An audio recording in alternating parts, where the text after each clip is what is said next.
winners focus on the solution, losers focus on the problem. That's good. Right? So when something comes up, something happens to you, how long are you just sitting there? Yeah. And just kind of, for lack of a better word, whining or complaining or sulking. But it does matter of how long you're sitting in there focusing on that problem. Yep. Rather than saying, all right, what am I going to learn from it, or how do I solve it? I'm Rhett, And I'm Brandon. and we're the house dads because we're dads who sell houses, But we're also husbands, business owners, sports freaks, Christians. friends, marketing nerds, TV show bingers, and so many more things. Like so many of you, we're just trying to do it all, and we're trying to do it well. And that's what we're here to talk about. Welcome, everybody. Episode 15 of House Dads. We're so glad that you're here. Today, you got a good one. It's going to be deep. We like to get deep here on House Dads. But before we do, just want to ask for a little help from you guys. This week, we want to specifically ask you if you would take the link to our podcast, whether it's on Spotify or YouTube or Apple Music, however you listen. We want you to take it and directly send it to somebody and say, hey, look, I think this podcast would be of some help for you, or you'd get a kick out of laughing at these two guys. Whatever it is, love for you to do that. That would mean the world to us. But like I said, today it's going to be a little bit deep because I think it's got some deep emotional ties and deep psychological ties to many of us.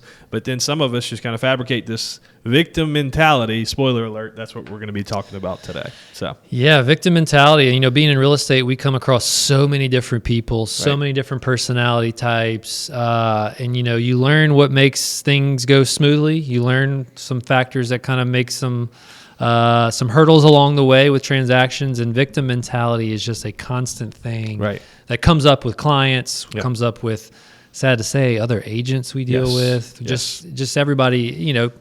It can be something people struggle with. So we thought it'd be topic worthy to do an episode on victim mentality and to give you kind of a glimpse on the things we navigate in real estate. We navigate a lot. But to give you an example of kind of a victim mentality, I had a buyer, and we were obviously buying a house, and we were going through the inspection period and negotiating repairs. And one of the things that came up in the inspection report was that the brand new dishwasher, just give that disclaimer, it still had like the styrofoam packaging and stuff inside of it.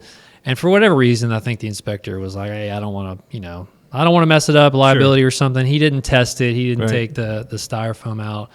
So one of the requests my buyer made was, hey, we'd like the seller to remove all of those things and assure that the dishwasher is in working condition. simple enough. Yeah.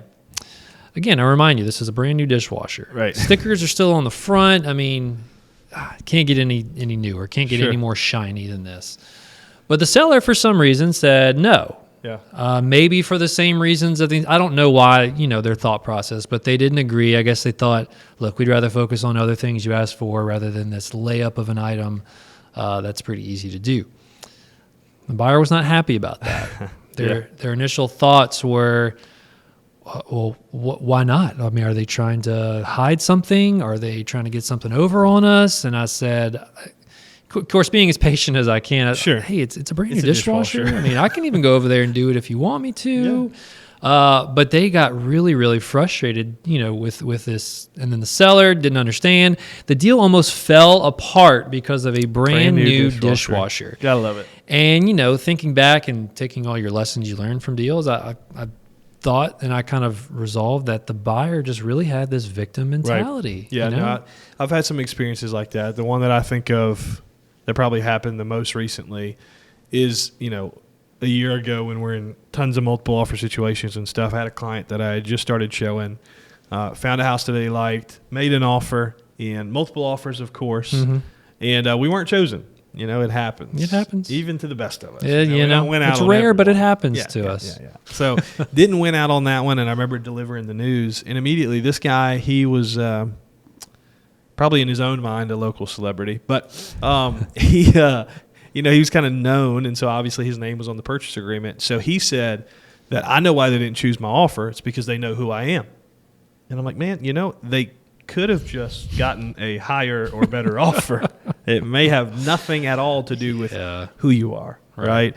And I know in a lot of instances that people really, truly get unfair treatment. Right. But a lot of times what we're going to be talking about today is people who perceive that they're getting unfair treatment when they really aren't. Right. Right. And we want to do a general disclaimer here to say that, we are not licensed psychiatrists or counselors or anything to that degree. And there's some really real hurt and trauma and difficulty that people have suffered that create a perspective and situations that is really deep and founded. For sure. Because of trauma and things that have happened to you. That's not what we're talking about No. We're talking about something a little bit more surface level, but that still needs to be fixed and addressed. Yeah, absolutely. And it changes not only just your business relationships, but your personal relationships too. Yeah, being aware, of course, it's good to kind of know a little background and context of why people probably act the way that they do. Yeah. And we only know to a certain level unless we genuinely ask and try to find out. But there's only so much we know. Right. So, but at the end of the day, there are some petty things that come up as a result of victim mentality. So we thought we'd define it for you. So for some of you who may not be aware of it, or maybe you haven't heard it before, another term is victim mindset. But to define it, it's a state of mind in which a person perceives themselves as a victim of negative circumstances, often feeling powerless or helpless in the face of adversity. Individuals with a victim mentality tend to blame external factors such as other people, society, or fate for their problems and failures rather than taking personal responsibility for their own actions and choices. And to sum that up, I like, as if I came that up myself. No, Right. That was a definition I got. But to sum it up in kind of a shorter thing, it's basically people that are thinking other people are always out to get you. Right. I feel like that's kind of what I've come across with clients, in that they're always thinking a seller or buyer is just trying to get one over on them or rip them off. Right. And don't get me wrong, that could be the case sometimes. Right. But I think we're going to get into a little bit more of like how to prevent having that mindset and how to overcome it. Yeah, and I think that honestly, before we even studied or got into this today and prepared these notes, I really almost attributed only one reason for why people have victim mentality. But there's so many that you cover right here. Right. And it helped me to understand that, okay, I usually just said, I'm taking your first one, but you explain it. You're good. I usually just chalked up the reason that everybody has victim mentality is because of their past experiences, but it's so much more than that. Yeah. But past experience is one that causes that. Yeah, and reading that first reason of why people have a victim mentality, past experiences, that's what kind of made us give the disclaimer on, this could be a lot deeper than 100%. than we're aware of, that we know of. But yeah, people go through things. Life gives you, they could have been ripped off in the past. Yep. They could have been victimized from a seller or a buyer, or even their realtor. They could have a bad experience with anything. So when they come to you, you're oftentimes not aware of these experiences. So, these past hurts and these scars, they cause you to have that mindset. Absolutely. So that was the first one. And then the second one, kind of going into why people have this, is a learned behavior. So at some point in life, they've learned this from someone else. Again, going pretty deep to possibly the parents. Yeah, absolutely. Absolutely. Or people you hang out with. Yeah. I think that's something that we've kind of had a common thread throughout our different podcasts, is considering the people that you hang out with. Yeah. We find ourselves in these echo chambers Right. where everybody thinks the same way, talks the same way, does the same thing. Well, that can be a learned behavior too, is that we're all a victim. Yeah, we said the quote before, but you're the sum of the 5 people or something you hang around with. And Right. if you're hanging around people who are constantly having that behavior, you're going to learn it. You're going to pick those things up.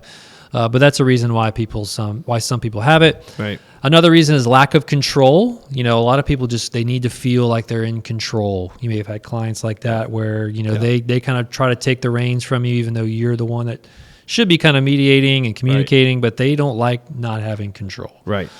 And especially in a real estate transaction, when you have to be able to trust the professional that's handling it, but not even just in a real estate transaction. I think about it like, with my financial advisor and people like that. It's like, look, I hope that they're not out to get me because I kind of give them my trust. Yeah, So that's a barrier to overcome for sure with people who are struggling with so this. if you don't feel any sort of, this is going to be the worst analogy you've ever heard. Okay, I'm ready for it. But you know how alligators, they do like the spin move whenever they're like trying to get out of situations. Yeah. For some reason that comes to mind when they're like, you don't have control, and you just start having this mindset of everybody's trying to get me, it just kind of spirals out of control. No, I get it. I like it. Was that a reach? It works. We'll Alligators go. are, we have them in our backyard. You're here like, in you're Louisiana. alligators talking about what are you We had doing? we have a client for one of our agents. He's moving in from Chicago. Okay. Getting relocated for work, and he was asking one of our agents, Rachel. He was like, "No, seriously, do y'all have alligators in your backyard? Like, do I have to be concerned about that? I have a small dog." And she's like, "Look, if you're on a body of water, yes, you Yeah, absolutely but- have to be yeah. concerned. Even the golf course ponds, they have the biggest alligators. But man, you just got a neighborhood backyard, you're gonna be okay." I hate that's what we're stereotyped Yep, for. Like yep. the water boy. I People love just it. think that's what we just Eating live them in on a swamp. stick. They're good, by the way. Alligators Shout are out really good. Vicky. Vicky. Yeah, Vicky from the movie. Never mind, I ruined that. 'cause I Oh, wasn't there Vicky. last- You're thinking of Billy Madison, maybe? Never mind. No. All of Adam Sandler runs into one Yeah. character. So Mr. Deeds was my favorite. Mr. Deeds is a good one. Billy Madison's one. of my Yeah, I'm favorites. glad you came for the Victim Mentality podcast. Yeah, transitioning to Adam Sandler. No, but yeah, lack Low of control is kind of where we stemmed off from there. Next would be a low self-esteem. That's Yes. kind of an easy point. People with low self-esteem see themselves as unworthy or Right. inferior, so they More try to- susceptible. yeah, they bring people down with them. Next one, another easy one, attention seeking. They just want attention. Yeah. They're trying to, I'm not getting this because of this, so give me pity. It's, yeah. Yeah. And then last one, again, goes pretty deep, but cultural or societal factors. There could be some cultures where that's just a common trait. That's a Yep. thing that they've grown up hearing or thinking and doing, so they've kind of just let it bleed into where they are now. Yeah, that's something that we couldn't even really probably comment much No. on, but there's so many different cultures and, different people groups and whatnot that have been discriminated against for so long that Yeah. it carries the way Yeah. that, they look at the world because of what's happened to them. But again, we're talking more about, I think about, and I hesitate because I know that the people who watch this podcast, I just want to be careful about Yeah. what I say. love everyone who that to listens, say. yeah. Exactly. But it's just, I think about more of like, different conversations you're having with folks, and then they immediately jump to the defense, and you're like, man, that's not even what at all I was No. saying. And Yeah. so a lot of times, one of the things that you mentioned there about being attention seeking, it's like sometimes people probably think that you think about them more than you do. Yeah. And so when you say something, it's like, dude, that wasn't even about you. Right. And so a lot of times they're seeking attention, and it wasn't even about them. And so that's where some of that victim mentality can come into play as well. You want to say any names or Yeah. No. looking at you? No, Not I'm just today. kidding. Not Not at all. today. That's Not just gonna that's do a it. pretty vague. Yeah. But yeah, it makes sense. So those are some reasons of why people struggle with victim mentality. And again, we don't know these things a lot of times, right? So we can't speak and be a therapist and go deep with those things, but we can talk about ways to prevent it or overcome it. Right. So if you're faced with it, we give guidance to our clients on, of course, we only go as deep as they let us go, but there's some things practically that you can do to prevent it, or if you're faced with it, how do you get over it? And the first one is to practice self-awareness. So it goes along with a lot of things we talk about. You got to be aware that you're doing it, right? So Yes. if you're coming across, they're trying to be aware that, hey, is that really a thing, or are you just kind of fabricating it in your head? Exactly. Right. So don't slip into it. Learn the patterns of language and thought process of when you're slipping into it, and just be aware and practice self-awareness. I don't know how you practice that, but Well, I think it's, this is something that's hit me lately. And,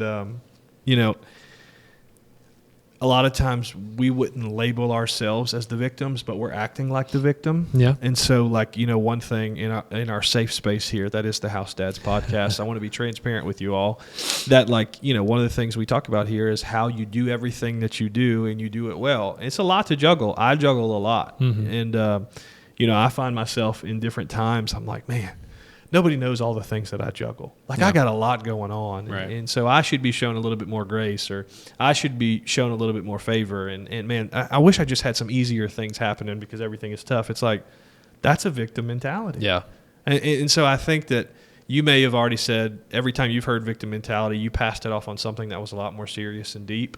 Or even, man, I struggle with it. Like I sometimes consider myself the victim, even though I don't say it, because I'm just saying, man, why is all this happening to me? Right. I'm so busy. I'm so tired. I'm so frustrated. Can I just have something easy? Well, I'm claiming to be the victim. And Yeah. that's where I have to be self-aware, is when I start to lead myself into those thoughts. It's like, I asked for this. Right. Yeah. So why am I complaining and saying, oh, woe is me? Right. I asked for this. I put myself in this situation. Yeah. So it mentions like kind of being aware of like the thought patterns or even the things you're saying. Like, one common thing is, oh, just my luck, or this would happen to me. It's like, well, everyone's kind of, that's exactly I don't know. It's kind of hard to speak on, but just be aware of that vocab, the circumstances. And when you are aware of it and what's the word I'm thinking for? When you're confronted with it, right.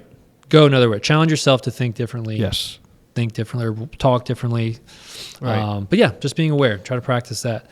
Second is to, we're going back a few episodes. Extreme ownership. Take responsibility and extreme ownership for the things that come your way. Again, the response should not be, well, this has to be, somebody else, trying to force blame and it's not me. No. Take ownership of it and your choices. Take the ownership of your choices as well. That's where I hope that today we're making this a little bit more plain and applicable to your life. Probably don't consider yourself a victim, but it's like when you're driving home at the end of a long day and your mind starts to go negative and start complaining and it's like, come on, man. Yeah. Like, you're not the victim here, Right. And so that's where we have to take ownership of say, you know what about my day happened to me that I could have controlled? Yeah. Right? Or what could I have prevented from happening? Right. And you take it and you move on. Yeah. So taking responsibility and ownership of it is important. It's huge. And it's obvious there's going to be external factors in life that do cause things to go the way you would not like them to go. Right. But it is not the solution to blame somebody else or just take ownership of it, right? Just take responsibility and move on from it. Right. And so the solution is... Yeah, there you go. That leads directly into our next one is focus on solutions. Right. I shared this quote with the team a couple weeks ago, and it can be said in so many different ways, but the way I packaged it was, winners focus on the solution, losers focus on the problem. That's good. Right? So how often are you sitting in, like when something comes up, something happens to you, how long are you just sitting there? Yeah. And just kind of, for lack of a better word, whining or complaining or sulking. Because again, not making light of the situation. Sure. It could be a very heavy thing you're going through. Right. But it does matter of how long you're sitting in there focusing on that problem. Yep. Rather than saying, all right, what am I going to learn from it, or how do I solve it? Right. Right. So in the example of my buyer who is focused on the problem of the packaging still on the brand new dishwasher. Right. Here I am saying, hey, we can schedule a showing. We can go over there. We're still in our inspection period. We can take it all out. We can run the dishwasher. Just focusing on what we can be doing. What we can actually do. So just focus on the solutions. That's exactly right. Or try to find the It's such a solutions. simple idea, but it's a lot harder to implement. It is. Right? When you're in the midst of it, when you're in the middle of the problem looks so big that we completely forget to even look for a solution. So finding a solution is huge. And if you want practice, have some children. The best practice. Try to explain to a 3-year-old that's getting frustrated because they can't do something and they're just crying and getting upset. Try to tell them, hey, let's try to solve this problem. That'll be a good practice. That's practice for you. But it is little things like that. When you see people, even just the smallest of things, not be able, just kind of getting stuck in their problems, challenge yourself, even if you're just an innocent bystander. Hey, what would I have done? How can I have solved that? Right, And, exactly. But yeah, focus on the solutions, people, not the problem. That's right. All right. The next one's pretty big for a lot of different topics, but in this situation, it's develop a growth mindset. Are you familiar with like the growth mindset and I would probably butcher it if I try to say it, but it's basically a life of abundance, not focusing on scarcity. Oh, yeah. Is that what they're trying to say? I think I've heard about it I think I've heard about it to a decent degree, but I think that it could take so many different variations. I almost equate it more to with like, we're going back to that group think where everybody is in that echo chamber and saying the same thing. Yeah. That like, to be able to grow, you have to take in some different opinions. Yep. And so that's one thing that I think is big is that we find ourselves stuck in the same thought processes, the same way that when something happens to us, we respond a certain way because it's all we've ever known. But if you don't ever see how somebody else responds to it or how somebody else would see a situation, you can't find the solution if you're stuck in the same way. So we have to find or have to develop a growth mindset. Right. So the theme or the key word there is not to feel stuck. It's growth mindset is having the belief that you can develop your abilities and you can like overcome things and you can develop and improve in order to grow with, of course, it takes some persistence and effort, but it's the growth mindset of I can do that. Not I'm stuck. I don't know how to solve this problem. Rather than, okay, I don't know how to solve this problem, but let me try to look it up or seek counsel or ask somebody if they've been in the situation, right? So just having that growth mindset of knowing I can be doing more. That's good. Yeah. Number 5 is kind of goes along with being self-aware, but it's surrounding yourself with people you trust and surrounding yourself with good people, right? So and using the example of, I've kind of said this, I think I made a couple of videos about this, but in terms of having a victim mindset, if people kind of have this mindset of if someone's out trying to get me, don't you think it'd be advantageous to get a realtor that you trust 100%. To represent you because you're not going to be worried that they're taking advantage of you. Right. And you're not going to be worried that they're giving you bad counsel and going to be giving you the wrong solutions. Yeah, we talked about this in the last episode, in episode 14, that I always ask people, and I almost kind of have to ask my clients beforehand, like, are you the type of person that if you had something in your teeth, you would want me to be able to tell you that you have that there? It's the same with like expectations and surrounding yourself with people who you trust, because somebody that you trust should be able to tell you when you're doing things well and when you're doing things poorly. And so keeping yourself around people that you trust, it gives you the confidence to know that, hey, if I'm slipping up, they're going to call me out on it. Right. For sure. And that's the people that I want in my life to be able to say, Brandon, this mindset, like they're not out to get you, man. Yeah. Or this isn't about you at all even. And so having those people is a big deal. Yeah. If you're around the people that you trust, they're also going to help you become aware of, like you say, calling them out. I don't think some clients would give us that right to be able to say, hey, I think you're just kind of overdoing this. And there's a delicate balance in delivering that if you're on the other side of it. And like in telling clients that is saying like, hey, just from my experience, that this is not something that is, even though it seems very emotional, I don't think that they're out to get you here. I understand why they would be asking about this. Absolutely. And so those things are very difficult to deliver, but it's something that we have to kind of master. But again, if you choose someone that you trust, whether it's buying a house or to represent you, attorney or CPA or doctor, if you trust them, then you're going to be less likely to, fall into that victim mindset. That's right.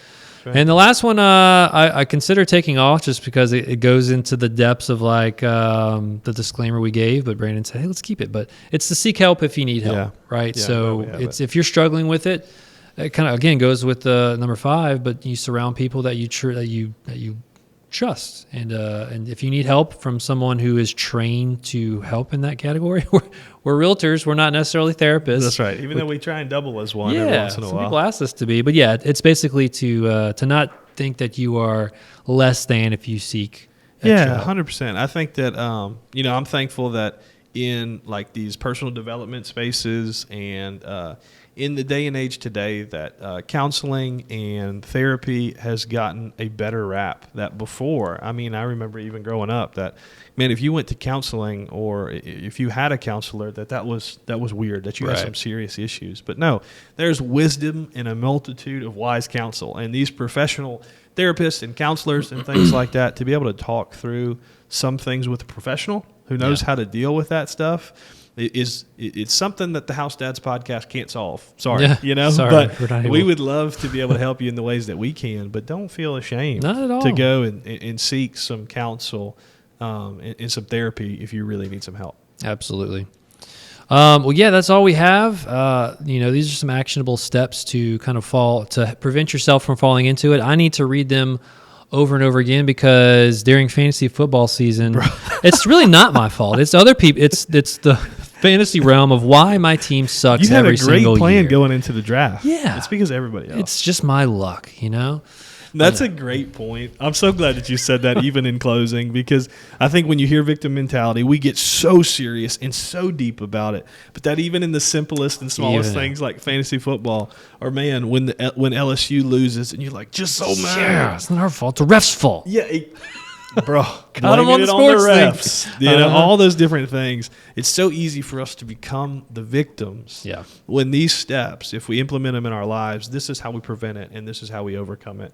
So I think that was great, Sharon. I appreciate And then that. to go into deeper in that example, do you think the coaches going into halftime are like, guys, those refs, huh? Yeah, What are exactly. we going to do with those refs? No. They're man. taking ownership and responsibility Yes. and saying, no, this is what we can control. Yep. That's what we can control. It's a That's all I big got, deal. man. Love it. That was great. Well, I think that would be helpful for you guys, and I hope that it helped simplify that, hey, we all kind of struggle with this, that we find ourselves claiming the victim card quite a bit in areas that we need to just not pass the blame, but we actually need to take ownership and say, what can we change? How can we prevent it? And how can we overcome it? So again, like we started the episode, it would mean the world to us if you took this particular episode, or maybe don't take this episode and send it to somebody and be like, hey, you're Maybe that's a little struggling with specific. this. Yeah. Go with the intro on it. or Yeah, something. yeah. Just send them the whole podcast link, okay? And just say, hey, take a look at all these guys got to offer. It seriously would mean the world if you shared that.